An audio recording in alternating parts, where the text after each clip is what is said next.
দেশ জুড়ে চলমান বিক্ষোভ সহিংসতা দমনে কঠোর অবস্থান নিয়েছে ইরান সরকার। ইন্টারনেট বন্ধের কারণে বিশ্ব থেকে বিচ্ছিন্ন দেশটি তীব্র বিক্ষোভের মধ্যেই মার্কিন হস্তক্ষেপের বিরুদ্ধেও সতর্ক ইরান। রোববার যুক্তরাষ্ট্র হামলা চালালে পাল্টা জবাব দেবে বলে হুঁশিয়ারি দিয়েছে দেশটি।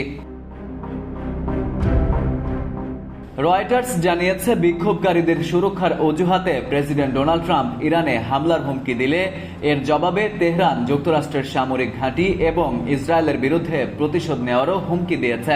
এমনকি সম্ভাব্য হামলার আশঙ্কায় ইসরায়েল সর্বোচ্চ সতর্কতা অবলম্বন করেছে। রোববার সংসদে বক্তব্য রাখতে গিয়ে ইরানের পার্লামেন্ট স্পিকার মোহাম্মদ বাঘের বলেন, স্পষ্ট করে বলছি, ইরানের উপর হামলা হলে দখলকৃত ভূখণ্ড এবং যুক্তরাষ্ট্রের সব ঘাঁটি ও জাহাজ আমাদের বৈধ লক্ষ্য হবে। এদিকে ইরানে চলমান অস্থিরতা নিয়ে বেশ সরব যুক্তরাষ্ট্র। মার্কিন গণমাধ্যমের খবর, বিক্ষোভ ইস্যুতে ইসরায়েলি প্রধানমন্ত্রী বেনিয়ামিন নেতানিয়াহুর সঙ্গে ফোন আলাপ করেছেন মার্কিন পররাষ্ট্রমন্ত্রী মার্কো রুবিও।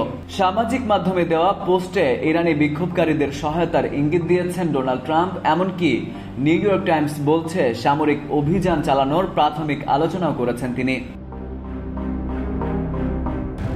বিভিন্ন সূত্রের বরাতে বিভিন্ন গণমাধ্যম দাবি করছে, গত 48 ঘন্টায় প্রাণ গেছে কমপক্ষে 2000 আন্দোলনকারীর। হাসপাতালগুলোতে বাড়ছে হতাহতদের ভিড়।